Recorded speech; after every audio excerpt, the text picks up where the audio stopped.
we are so grateful that you were able to stop by. I interviewed you first when you had just won your House seat. Yes. Congratulations on everything. I know we've spoken on the phone a few times and been able to see each other. In your wildest dreams of what we've been through in the last 8 years, there was no way to anticipate. Yeah, we're on. I know. Isn't this crazy?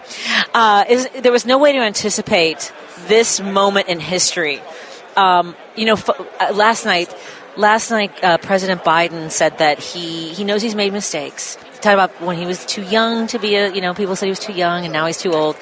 And he said he made mistakes. And to me, one of the things about having Vice President Kamala Harris poised to be the next president of the United States, first of all, it gives me chills. But there is a lot that has happened in that time, including the appointment of Clarence Thomas, which President Biden was a part of. What are your thoughts in this moment in history? What are some of the things that come across for you? Well, there's so many things that come across for me. I mean, first of all, as a black woman who is the first black lieutenant governor of the state of Illinois, and while it's a different glass ceiling, but she's certainly about to shatter on the precipice of shattering the ultimate glass ceiling, I think about how momentous that occasion is, but also why it has taken so long. There's reasons why, policies and systemic barriers that mean that we're still just looking for the first or one of a few or the only. Right. So I think about that a lot and how this is not a cakewalk. I think about my 4 daughters and the fact that this is something they have never seen, their mom has never seen, my mom has never seen, and there's this sort of just real sense of hope. But I also think about sort of what happened back in 2016 when we were so close to touching that glass ceiling, and what the Republicans did right away, which was to say, we're going to start stripping away all the rights that got us there. And so I really look at this as a moment of both defiance and resilience. It's an opportunity to say, you know what, we're going to do this. And we're not going to let this ultimate barrier stand in our way anymore. And when you see, I know that you had to have been part of the conversations and there was speculation about who the vice presidential candidate would be. But I love that we are looking at the governors and lieutenant governors who are, because now we see in Minnesota, the lieutenant governor will be. My good friend Peggy Flanagan. I was with her today. How wild is this? And she'll be the first Native American governor in the country.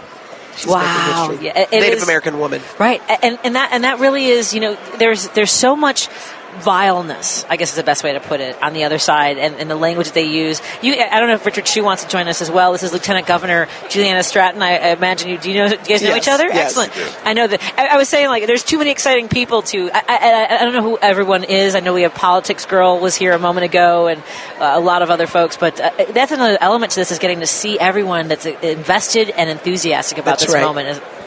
Yeah. And it's driven by I think it's driven by a lot of factors, but you spoke about this back in March at the McHenry County Dems meeting, where you made it clear that the policies that have not been working have not been working. Mm-hmm. And so there has to be a change. We didn't see what was going to be. We didn't know what that change was going to be. But the change had to happen. That's right. And you were really clear about the future of not just the party, but the country was driven off of we can't live in the past. We've got to keep moving this thing forward. And that's what I think was super exciting. Are you excited about Governor Pritzker speaking tonight? I absolutely am excited. He's speaking tonight. I love serving with JB. And the thing that I love is that here we are in Chicago, lifting up all of the progressive policies that we've been able to advance right here in our state, in the Midwest, helping to build the blue wall. And all eyes are on Chicago and the state of Illinois. And he's going to be able to tell the story that we can get these things done. We can protect reproductive freedoms. We can get paid leave for all workers. We can raise the minimum wage and support our working families. We can stand with organized labor. We did it here in Illinois, and these are the kinds of things we need to do all across the nation.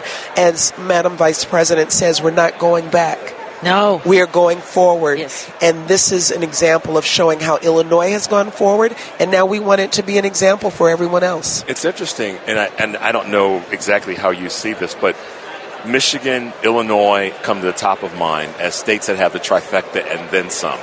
Michigan has governor, lieutenant governor, AG, secretary of state, both chambers. Mm-hmm. We have what happens is stuff gets done. I won't speak like Governor Whitmer and Governor Shapiro speak, but stuff gets done. Yeah. Because it's not about it's like having Republican policies are like driving down the road with a parachute open, where we got this turbocharge of good leaders pushing us forward. And not just on our progressive policies. We are the party of fiscal responsibility as well. 6 consecutive balanced budgets, 9 credit rating upgrades, paying down the bill backlog. All of that is important because to get the other things done, to expand access to affordable quality child care, to expand access to health care, to put so much money to erase $1 billion of medical debt.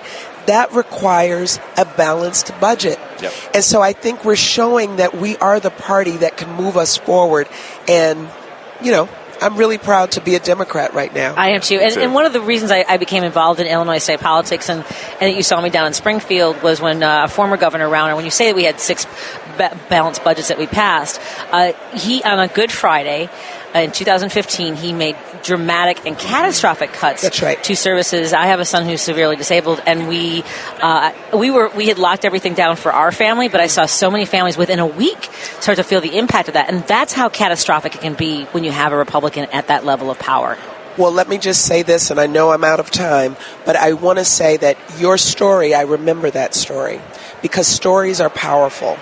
And the stories that we are hearing now are stories like women from other states saying, thank God for Illinois. Right. Because I can't get abortion care, essential care back in my home state, so I'm coming to Illinois. Thank God I have child care. So we are doing the work, and stories like yours have been so important in moving us forward to do the right thing for the people of Illinois. I know that as our kids get older, you'll be hearing more from me on advocating for disability issues. I am so grateful for your time and Richard joining us, and I know that you've got a lot of folks to talk to. Yes. We don't want to be too greedy with you. Thank you for having me. I'll come back.